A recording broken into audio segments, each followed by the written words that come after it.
Hi అండి, welcome to our channel recipes world. అందరూ బాగున్నారా?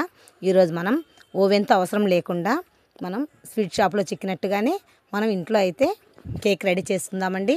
ఇందుకు ఒక కప్పు మైదా, ఒక కప్పు వచ్చేసి షుగర్ పౌడర్ అండి, ఒక కప్పు వచ్చేసి పెరుగు, కొంచెం పాలు, baking soda, baking powder plus వచ్చేసి వెనిలా ఎసెన్స్ అండి. అంతే.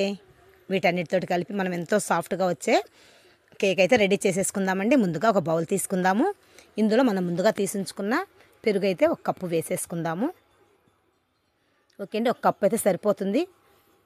నెక్స్ట్ వచ్చేసి ఇందులోనే మనం షుగర్ని ఒక కప్పు తీసుకొని దాన్ని మిక్సీకి ఫైన్ పౌడర్లా చేసుకోవాలన్నమాట. షుగర్ వేస్తే కొంచెం లేట్ అవుతుందండి అది కరగటం, అందుకే పౌడర్ లాగా వేసుకున్నామంటే మనకు కరగటానికి బాగా ఈజీగా ఉంటుంది. ఓకే, ఈ రెండింటిని మనం విస్కర్ తోటి చక్కగా కలిపేసుకోవాలన్నమాట. ఆ రెండు బాగా కలిసిపోయి ఒక క్రీమీ స్ట్రక్చర్ అయితే రావాలి దానికి. చూసారా, అలా సైడ్ అంతా షుగర్ ఏదైనా అంటినా కూడా అలా అనేసుకుంటూ నీట్గా అయితే క్రీమ్ స్ట్రక్చర్ లాగా తెచ్చేసుకుందాం. నెక్స్ట్ వచ్చేసి ఒక ఫుల్ బౌల్ వచ్చేసి మైదా వేసేసుకుందామండి దీంట్లోకి. ఓకే, ఒక బౌల్ అయితే సరిపోతుందన్నమాట. ఓకే, దాన్ని వచ్చేసి దాంట్లోనే మనం ముందుగా తీసుకుంచుకున్నాం కదా బేకింగ్ పౌడరు, నెక్స్ట్ వచ్చేసి బేకింగ్ సోడా, ఒక్క పించ్ వచ్చేసి సాల్ట్ వేసుకుందామండి. బేకింగ్ సోడా, బేకింగ్ పౌడర్ వచ్చేసి కొంచెం ఎక్కువగానే వేసుకోండి. కొంచెం ఒక్క పించ్ వచ్చేసి సాల్ట్ అండి. ఇది మొత్తాన్ని ఒకసారి మనం జల్లించుకుందాము. దాంట్లో ఏదన్నా ఉండలుగా ఏదైనా పీసులు అలా ఉంటే కూడా నీట్గా వచ్చేస్తున్నాయంట మైదాలో. ఓకే అండి, ఇది మొత్తం ఒక్కసారి మళ్ళీ విస్కర్ తోటి ఈ మిశ్రమం అంతా కలిసిపోయేలా, ఇప్పుడు మనం ముందు షుగరు పెరుగు వేసుకున్నాం కదా, అందులో ఈ పౌడర్ కూడా బాగా కలిసిపోయేలా ఒక్కసారి బాగా అయితే కలిపేసుకుందాము. మొత్తం కలిసిపోవాలండి, పౌడర్ ఎక్కడా ఉండకుండా నీట్గా అయితే కలిపేసుకుందాము. ఓకే అండి, అది మొత్తం బాగా కలిసిపోయిన తర్వాత ఒక స్పూన్ వచ్చేసి వెనిలా ఎసెన్స్ వేసుకుందామండి ఫ్లేవర్ కోసం. దీన్ని కూడా బాగా కలిపేసుకుందాము.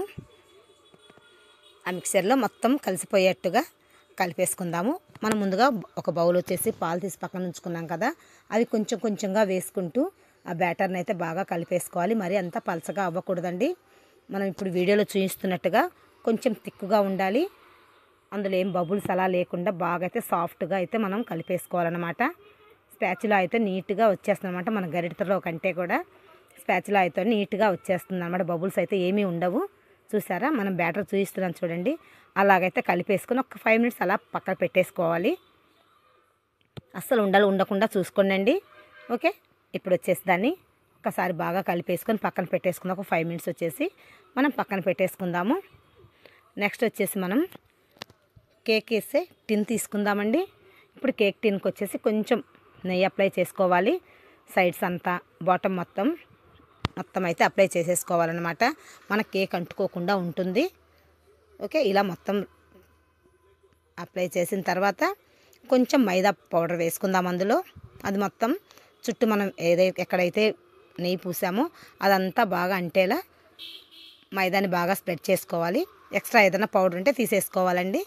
నెక్స్ట్ వచ్చేసి మనం ముందుగా బ్యాటర్ తయారు చేసి ఉంచుకున్నాం కదా, అది కూడా ఇందులో వేసేసుకుందాము. ఆ కన్సిస్టెన్సీ వస్తే సరిపోతుందండి. ఓకే, అందులో ఏమైనా బబుల్స్ అలా ఉండకుండా అలా ట్యాప్ చేసామంటే అందులో ఎయిర్ బబుల్స్ ఏమన్నా ఉంటే పోతాయన్నమాట.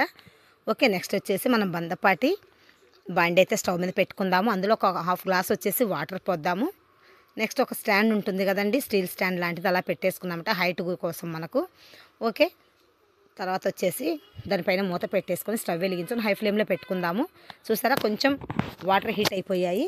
ఇప్పుడు మనం ముందుగా చేసి ఉంచుకున్న కేక్ బ్యాటర్ టిన్ వచ్చేసి అందులో పెట్టేసుకొని మూత పెట్టేసుకొని లో ఫ్లేమ్లో వచ్చేసి ఒక 40 minutes అయితే అలాగే దాన్ని వదిలేయాలి. 40 minutes తర్వాత చూసామంటే చూసారా, రెడ్గా వచ్చేసింది కేకు. చాలా సాఫ్ట్గా టేస్ట్గా కూడా వచ్చేసిందండి. అలా సైడ్స్ అంతా అలా చాకుతో అలా అనేసుకొని మనం ప్లేట్లో వేసేసుకోవడమేనండి. ఎంతో సాఫ్ట్గా వచ్చేసింది. మీరు కూడా ఇప్పుడు నేను చూపించిన విధంగానే మీరు కూడా తయారు చేసుకున్నారంటే ఎంతో టేస్టీగా ఉండే కేక్ మనం ఇంట్లోనే తయారు చేసుకున్నట్టండి. మనం కేక్ షాప్స్కి అలా వెళ్ళాల్సిన అవసరం లేదు. దీనికైతే ఓవెన్ కూడా అవసరం లేదనమాట. పిల్లలు ఎంతో ఇష్టంగా తింటారు. ఓకే, చూసారా మన కేక్ ఎలా వచ్చేసిందో, చాలా సాఫ్ట్గా ఉందండి. ఎంతో టేస్ట్ కూడా బాగా వచ్చింది. నేను చూపించినట్టే కొలతలు కూడా కరెక్ట్గా మీరు వేసుకోండి. ఓకే, ఇప్పుడు వచ్చేసి మనం కేక్ కట్ చేసి ఎలా వచ్చిందో టేస్ట్ కూడా చూద్దాము.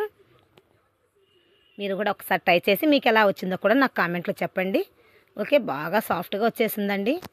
బేకింగ్ పౌడర్ సోడా కూడా ఎక్కువ కాకుండా ఒక హాఫ్ స్పూన్ వచ్చేసి బేకింగ్ సోడా వేసుకోండి. బేకింగ్ పౌడర్ ఒక ఫుల్ స్పూన్ వేసినా మనకి ఇబ్బంది ఉండదండి. ఓకే అండి, అంతే, మనకి ఎంతో సాఫ్ట్గా తయారైపోయింది కేకు. ఇంతేనండి. ఈ వీడియో మీకు నచ్చినట్టయితే లైక్ చేయండి, షేర్ చేయండి, సబ్స్క్రైబ్ చేయండి. Thank you for watching.